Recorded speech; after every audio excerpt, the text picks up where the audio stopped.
The human brain is a network of approximately 100 billion neurons. Different experiences create different neural connections which bring about different emotions. And depending on which neurons get stimulated, certain connections become stronger and more efficient, while others may become weaker. This is what's called neuroplasticity. Someone who trains to be a musician will create stronger neural connections that link the two hemispheres of the brain in order to be musically creative. Virtually any sort of talent or skill can be created through training. Rationality and emotional resilience work the same way. These are neural connections that can be strengthened. Whatever you are doing at any time, you are physically modifying your brain to become better at it. Since this is such a foundational mechanism of the brain, being self-aware can greatly enrich our life experience.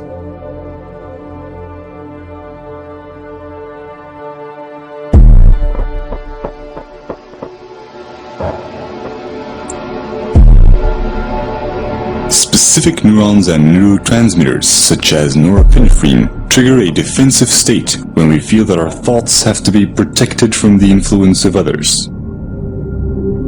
If we are then confronted with differences in opinion, the chemicals that are released in the brain are the same ones that try to ensure our survival in dangerous situations.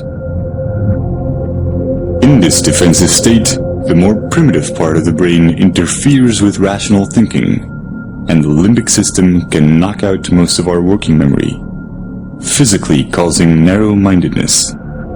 We see this in the politics of fear, in the strategy of poker players, or simply when someone is stubborn in a discussion. No matter how valuable an idea is, the brain has trouble processing it when it is in such a state. On a neural level, it reacts as if we're being threatened, even if this threat comes from harmless opinions or facts that we may otherwise find helpful and could rationally agree with.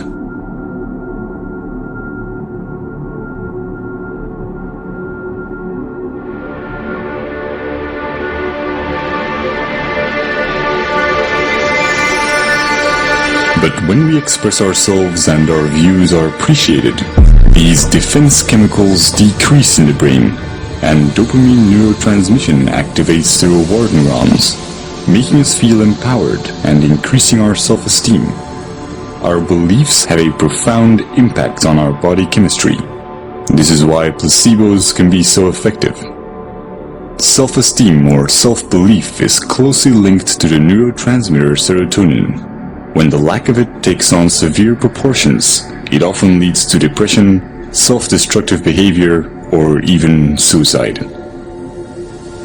Social validation increases the levels of dopamine and serotonin in the brain and allows us to let go of emotional fixations and become self-aware more easily.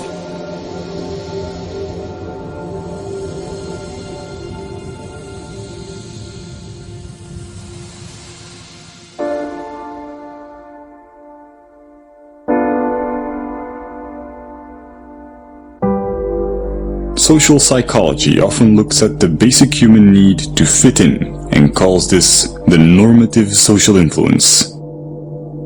When we grow up, our moral and ethical compass is almost entirely forged by our environment, so our actions are often a result of the validation we get from society.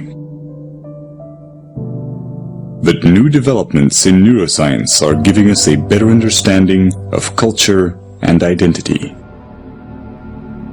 Recent neurological research has confirmed the existence of empathetic mirror neurons. When we experience an emotion or perform an action, specific neurons fire. But when we observe someone else performing this action, or when we imagine it, many of the same neurons will fire again, as if we were performing the action ourselves. These empathy neurons connect us to other people, allowing us to feel what others feel. And since these neurons respond to our imagination, we can experience emotional feedback from them as if it came from someone else. This system is what allows us to self-reflect. The mirror neuron does not know the difference between it and others, and is the reason why we are so dependent of social validation and why we want to fit in. We are in a constant duality between how we see ourselves and how others see us.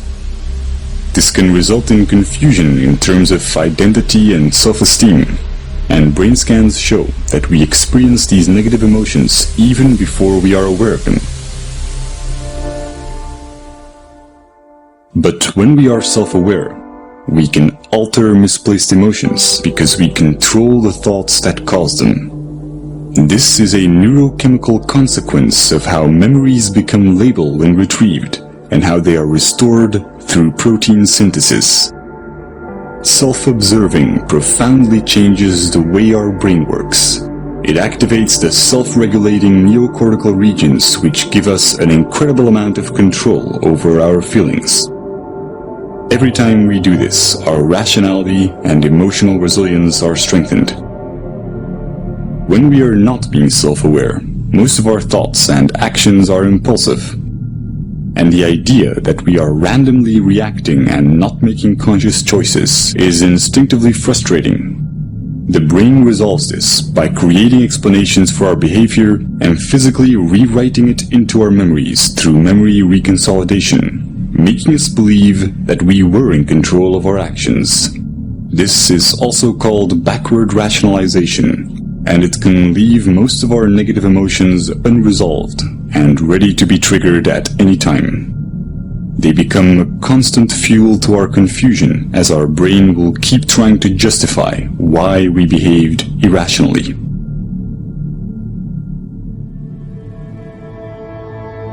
All this complex and almost schizophrenic subconscious behavior is the result of a vastly parallel distributed system in our brain. There is no specific center of consciousness. The appearance of a unity is in fact each of these separate circuits being enabled and being expressed at one particular moment in time. Our experiences are constantly changing our neural connections, physically altering the parallel system that is our consciousness. Direct modifications to this can have surreal consequences that bring into question what and where consciousness really is. If your left cerebral hemisphere were to be disconnected from the right, as is the case in split brain patients, you would normally still be able to talk and think from the left hemisphere, while your right hemisphere would have very limited cognitive capacities. Your left brain will not miss the right part, even though this profoundly changes your perception. One consequence of this is that you can no longer describe the right half of someone's face, but you will never mention it. You will never see it as a problem or even realize that something has changed. Since this affects more than just your perception of the real world and also applies to your mental images, it is not just a sensory problem, but a fundamental change in your consciousness.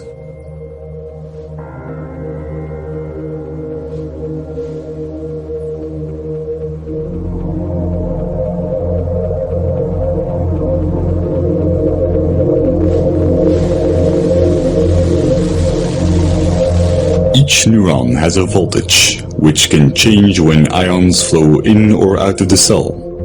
Once a neuron's voltage has reached a certain level, it will fire an electrical signal to other cells, which will repeat the process. When many neurons fire at the same time, we can measure these changes in the form of a wave.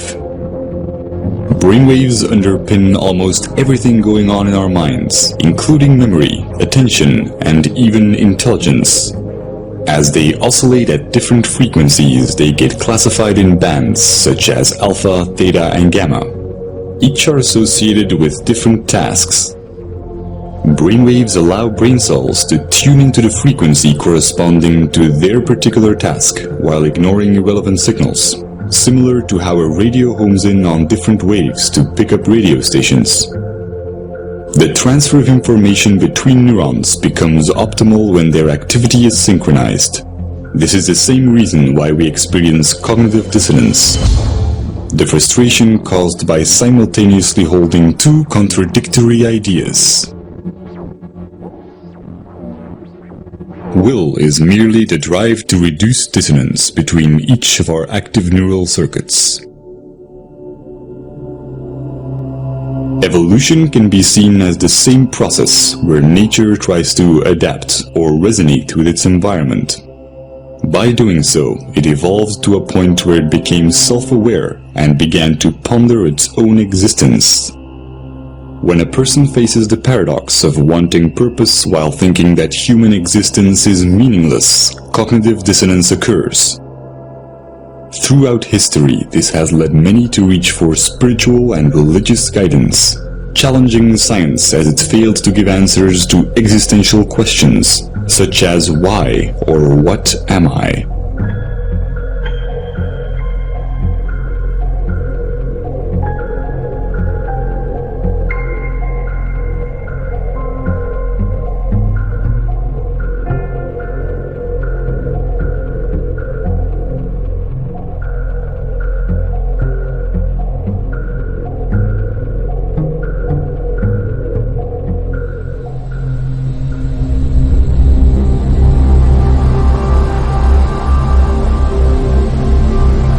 The left cerebral hemisphere is largely responsible for creating a coherent belief system in order to maintain a sense of continuity towards our lives. New experiences get folded into the pre-existing belief system. When they don't fit, they are simply denied. Counterbalancing this is the right cerebral hemisphere, which has the opposite tendency. Whereas the left hemisphere tries to preserve the model, the right hemisphere is constantly challenging the status quo. When the discrepant anomalies become too large, the right hemisphere forces a revision in our worldview. However, when our beliefs are too strong, the right hemisphere may not succeed in overriding our denial.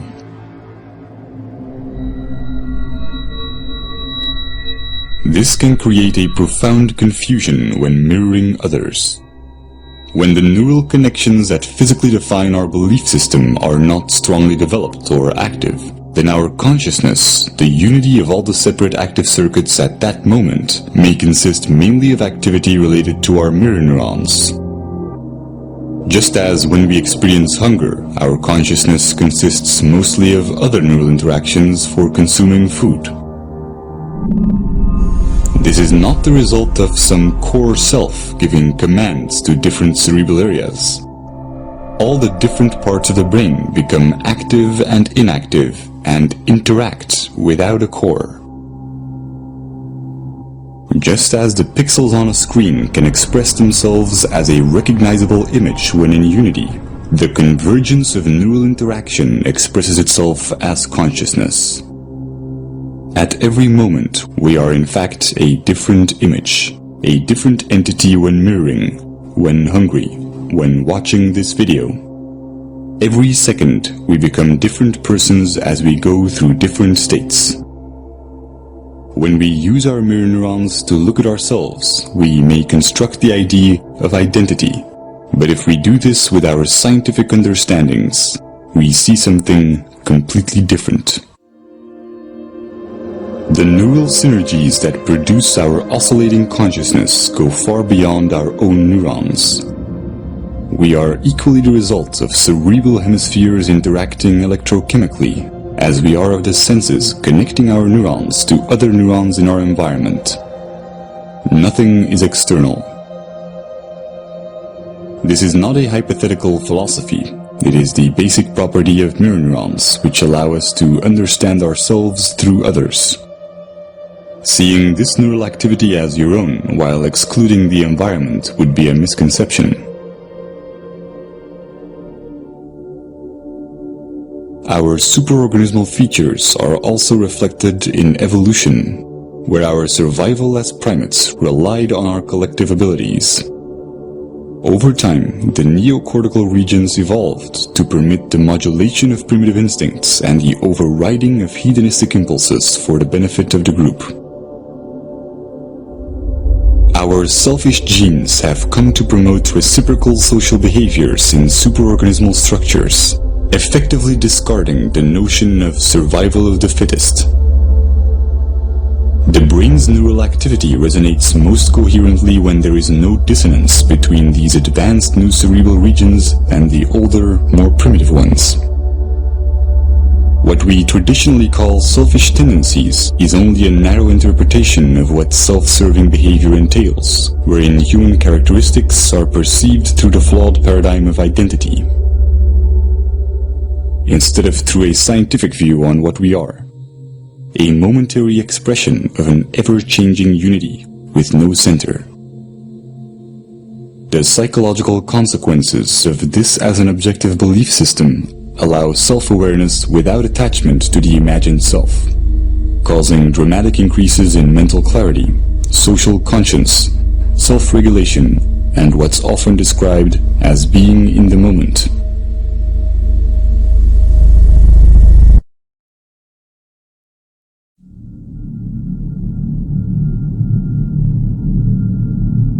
The common cultural belief has mostly been that we need a narrative, a diachronic view on our life to establish moral values.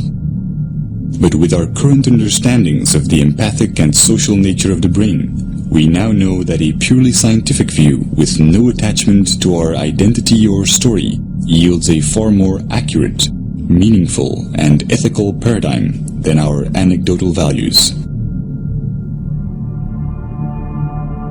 This is logical since our traditional tendency to define ourselves as imaginary individualistic constants neurally wires and designs the brain towards dysfunctional cognitive processes, such as compulsive labeling and the psychological need to impose expectations.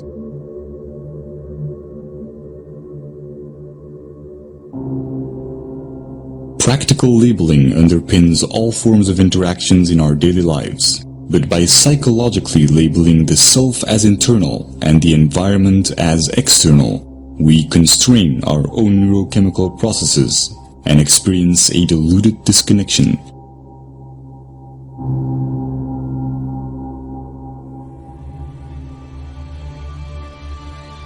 Growth and its evolutionary side effects, such as happiness and fulfillment, are stimulated when we are not being labeled in our interactions.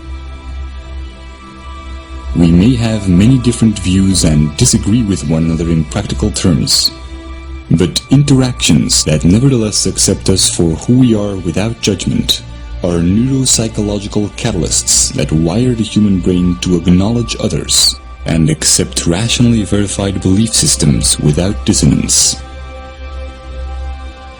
Stimulating this type of neural activity and interaction alleviates the need for distraction or entertainment and creates cycles of constructive behavior in our environment.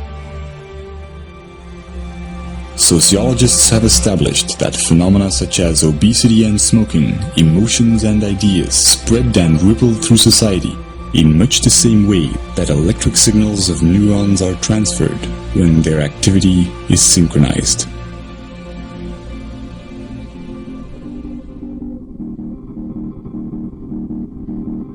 We are a global network of neurochemical reactions, and the self-amplifying cycle of acceptance and acknowledgement, sustained by the daily choices in our interactions, is the chain reaction that will ultimately define our collective ability to overcome imagined differences and look at life in the grand scheme of things.